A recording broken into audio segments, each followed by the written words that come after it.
جنگ په اسلام کې نشته، یو شي لپاره جنگ راغلی، قاتلو جاهدو فقتلو، یو شي لاعلاء کلمت الله. قرآن کریم کې چې تاسو وګورئ د جهاد آیاتونه چې راځي یو قید ورسره دی، فی سبیل الله فی سبیل الله فی سبیل الله، قاتلو فی سبیل الله، جاهدو فی سبیل الله. فی سبیل الله څه مطلب چې بل هیڅ شی نشته، یوازې د الله د رضا لپاره. لیس منا من قاتل على عصبیة، په کم ملک کې، په کم وطن او په کم دولت کې چې خلک پر قومیت سره جنګیږي، پر قومي بڼو سره ځي، لیس منا، زما د امت څه نه دي. نو په ځان دې څه وکړه ظالمه، د الله د پیغمبر صلی الله علیه وسلم د امت ته وځي نو ته سویچ شي. لیس منا من مات على عصبیه، هغه قومي جنګونه چې په یو خاوره کې رواني، په علاقه کې رواني او بیا انسانان پکې مري، نبی کریم علیه السلام فرمایي لیس منا من مات على عصبیه، څوک چې پر قومیت باندې مړ شو هغه نه دی زموږ څخه، هغه د اسلام پیغام دی. ان الدین عند الله الاسلام، دین خو د الله په نزد چې دی هغه اسلام دی. په اسلام کې دا نشته چې ته وځې ټول د یوه کښتۍ سپاره، ټول د یوه سفر ملګري. یو بل حدیث شریف کې راځي، نبی کریم علیه السلام فرمایي لینتهین اقوام، وای من دي سي هغه خلک یفخرون بآبائهم، هغه خلک دي من سي چې دوی فخر کوي په خپلو پلرو باندې چې زموږ پلرونو خو د پلانکي قوم وه داسې کارنامې وکړې، مقصد یې قومیت وي، مقصد یې قبیلوي ترتیب وي، داسې خلک دي من سي. دا دي پرېږدي دا خبرې دي نه کوي. او لیکونن اهون علی الله تعالی من الجعلان، که یو څوک خپل په قوم فخر کوي، که څه هغو غلطې کړنې کړي، که یو څوک خپل په قوم باندې نازېږي، بل څوک تحقیروي، سپکوي، فخر وروي پکوي، الله نبی کریم علیه السلام فرمایي دا کار دې پرېږدي بس کړي. که نه پرېږدي د الله په نیز به دغه کسان تر هغه تورې خزدې کې هم بدتر و سپک و ذلیل سي چې مرداري و ګندګي وړي، العیاذ بالله. ډېرې دي ایاوې.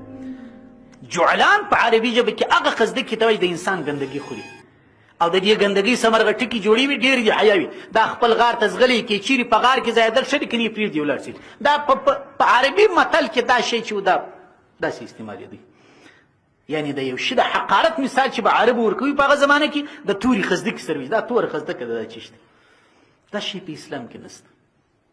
موږ تاسې بعضې وختونه په اخته یو په دې شی، الله دې عفو وکړي. نو دا بل شی دی چې عصبیت مني په قوم کې. حدیث شریف کې راځي، نبی کریم علیه السلام فرمایي هغه کس چې دی راولاړېږي پر عصبیت باندې ځي، خاص پر قومیت باندې ځي، بل مقصد نه په دې مخ کې، نو فهو کالبعیر الذي ردا، من نصر قوم على غیر الحق، یو خدای ستا حق دی هغه ځان ته معامله ده. یا من نصر قوم على غیر الحق، څوک چې خپل د قوم کومک په ناحقه طریقه باندې کوي، فهو کالبعیر الذي ردا، د دې شخص مثال د هغه وښ دی چې په کندې کې ولوېدی، فهو ينزع بذنبه، اوس چې کندې ته ولوېدي اوس نو خلک ورته راله په چیشه راباسي، په کرینې راباسي، په رسویې را په چیشه راپورته کوي، ساته لوېدلی دي. د دې مثال د هغه اوښ دی چې د هغه خلکو دی چې اوښ په لکۍ راباسي. د څا او د کندې څخه د اوښ رایستل په لکۍ مشکل دي، په هغه څا کې به هلاکېږي.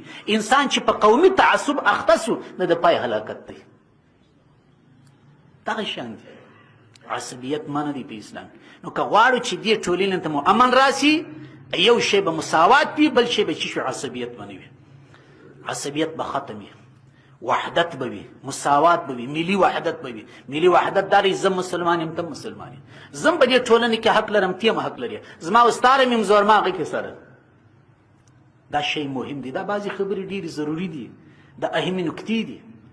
او بل شی چې په اسلامي ټولنې کې د امن راوړلو ضامن دی یا ضمانت کړی دی هغه چی دی؟ عدل و انصاف دی. عدل انسان. حضرت علی رضی الله عنه یو مقوله بیانوي.